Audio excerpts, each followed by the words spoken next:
Hi hello. അപ്പോൾ ഇന്ന് നമ്മൾ ശൂലംകുത്ത് കാണാൻ പോവാണ് കേട്ടോ. നമ്മൾ ഫസ്റ്റ് കോട്ടയംകുന്നിലാണ് പോയത്. ഫസ്റ്റ് ടൈമാണ് കോട്ടയംകുന്നിൽ പോകുന്നത്. നമ്മൾ സാധാരണ എപ്പോഴും മുരുകൻകോവിലാണ് പോകുന്നത്. ഇന്ന് നമ്മൾ കോട്ടയംകുന്നിലാണ് പോയത്. അപ്പോൾ രാവിലെ നമ്മളൊരു കടയിൽ കയറി കാപ്പിയൊക്കെ കുടിച്ചിട്ടാണ് പോകുന്നത്. ഞാനും ഐശ്വര്യ, അമ്മയും അമ്പാടിയും ഐശ്വര്യയുടെ അമ്മയും കാവേരി നമ്മളെല്ലാവരും കൂടെയാണ് പോയത് കേട്ടോ. നമ്മളപ്പോൾ കോട്ടയംകുന്നിൽ എത്തിയിട്ട് പിന്നെ നടന്നാണ് പോയത്. അപ്പോൾ നടന്നു പോകുമ്പോൾ ഘോഷയാത്രയൊക്കെ കണ്ടുകൊണ്ട് പോകുന്നത് വെച്ച് നടന്നു പോയി. അങ്ങോട്ട് ഇപ്പം വെള്ളം വെച്ചിട്ടുണ്ടായിരുന്നു. ഈ വെള്ളം എനിക്ക് ഇഷ്ടമായില്ല കേട്ടോ, എന്തോ പോലെ തോന്നി. പിന്നെ അങ്ങോട്ട് പാൽസർബത്ത് ഇരിപ്പുണ്ടായിരുന്നു. നമ്മൾ അത് മേടിച്ച് കുടിച്ചു. അത് കൊള്ളായിരുന്നു കേട്ടോ. പിന്നെ അത് കുടിച്ച് നമ്മളങ്ങോട്ട് പോയപ്പോൾ പോകുന്ന വഴിയിലെ കാഴ്ചകളാണ് ഇതൊക്കെ. ഇപ്പം കോട്ടയംകുന്നിൽ ഫസ്റ്റ് ടൈം ആയതുകൊണ്ട് എനിക്ക് ഇവിടെ പ്രത്യേകിച്ച് അഭിപ്രായമൊന്നും പറയാൻ അറിയത്തില്ല കേട്ടോ. കാരണം ഞാൻ ഫസ്റ്റ് ടൈമാണ് ഇവിടെ പോകുന്നത്. ഞാൻ അമ്പലം കണ്ടിട്ടുണ്ട്, അവിടെ പോയിട്ടുണ്ട്. പക്ഷേ ശൂലംകുത്ത് കാണാനായിട്ട് പോണത് ഇപ്പോൾ ആദ്യമായിട്ടാണ് കേട്ടോ. അമ്പലം അവൻ്റെ അടുത്തൊക്കെ ഞാൻ പോയിട്ടുണ്ട്. പക്ഷേ ശൂലംകുത്ത് കാണാൻ വേണ്ടി പോണത് ഇത് ആദ്യമായിട്ടാണ് കോട്ടയംകുന്നിൽ. പിന്നെ അങ്ങോട്ടപ്പോൾ മോരുവെള്ളം കിട്ടി. മോരുവെള്ളത്തിനാണ് ഞാൻ നോക്കി നടന്നത്. പിന്നെ അത് കിട്ടി. അത് കുടിച്ച് കഴിഞ്ഞിട്ട് പോയപ്പോഴത്തേക്ക് ഇത് കണ്ടല്ലേ, ഈ കാഴ്ച ഉണ്ട്. അപ്പോൾ ഐശ്വര്യം കാവേരിയൊക്കെ അങ്ങ് ഫ്രണ്ടിൽ നടന്നു പോയി. എനിക്ക് സത്യം പറഞ്ഞാൽ നടക്കാൻ വയ്യ, നല്ല വെയിലായിരുന്നു.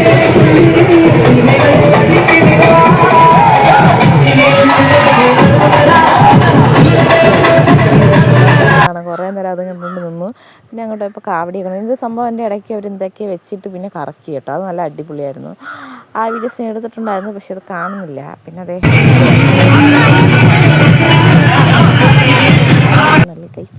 കൊള്ളാം, അടിപൊളിയായിരുന്നു. ഇതെല്ലാം കാഴ്ചകളെല്ലാം അടിപൊളിയായിരുന്നു കേട്ടോ.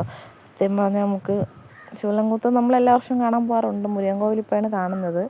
അപ്പോൾ ഇവിടെ ഫസ്റ്റ് ടൈം ആയതുകൊണ്ട് എനിക്ക് പ്രത്യേകിച്ച് അഭിപ്രായമൊന്നും പറയാറില്ല. പിന്നെ നമ്മൾ നേരെ പോയത് മുരുകൻകോവിലോട്ടാണ് കേട്ടോ. ബസ് കയറിയിട്ട് മുരുകൻകോവിലും പോയി. അവിടെ ചെന്നപ്പോൾ അവിടെയും ഘോഷയാത്ര.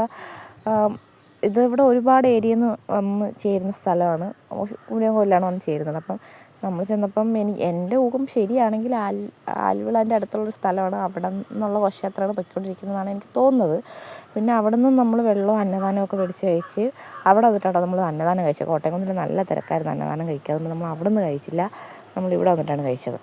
പിന്നെ അവിടെ നിന്ന് കുറച്ച് സാധനമൊക്കെ മേടിച്ച് അന്നദാനമൊക്കെ കഴിച്ച് കഴിഞ്ഞിട്ട് അവിടെ നിന്ന് നമ്മൾ വീട്ടിലോട്ട് വരാനുള്ള തന്ത്രപ്പാടിലായിരുന്നു ഗൈസ്. കാരണം നമ്മൾ രാവിലെ പോയതാണല്ലോ. നമ്മളെന്തായാലും വീട്ടിലെത്തിയപ്പോൾ ഒരു 3 മണിയൊക്കെ കഴിഞ്ഞിട്ടുണ്ടായിരുന്നു, രണ്ടിടത്തും കൂടെയൊക്കെ പോയിട്ട്. അതിനത് ഇത് കണ്ടുകൊണ്ട് നമ്മൾ പോണ വഴിക്ക് മൊത്തം ഘോഷയാത്ര വരുന്നതേ ഉള്ളൂ ഗൈസ്, ഒന്നും തീർന്നിട്ടുണ്ടായിരുന്നില്ല. പിന്നെ നിങ്ങളവിടെയൊക്കെ എങ്ങനെ ഉണ്ടായിരുന്നു തൈപ്പൂയമൊക്കെ? നിങ്ങൾ ഉത്സവമൊക്കെ അടിച്ച് പൊളിച്ചോ? നമ്മളിവിടെയൊക്കെ ഇങ്ങനെയായിരുന്നു വിശേഷം. മുനിയൻകോവിൽ നമ്മളെ വീടിൻ്റെ അടുത്തുള്ള അമ്പലമാണ് കേട്ടോ. നമുക്ക് പോയി എളുപ്പം ഇവിടെ ആയതുകൊണ്ട് നമ്മൾ എല്ലാ പ്രാവശ്യവും ഇവിടെയാണ് പോണത്.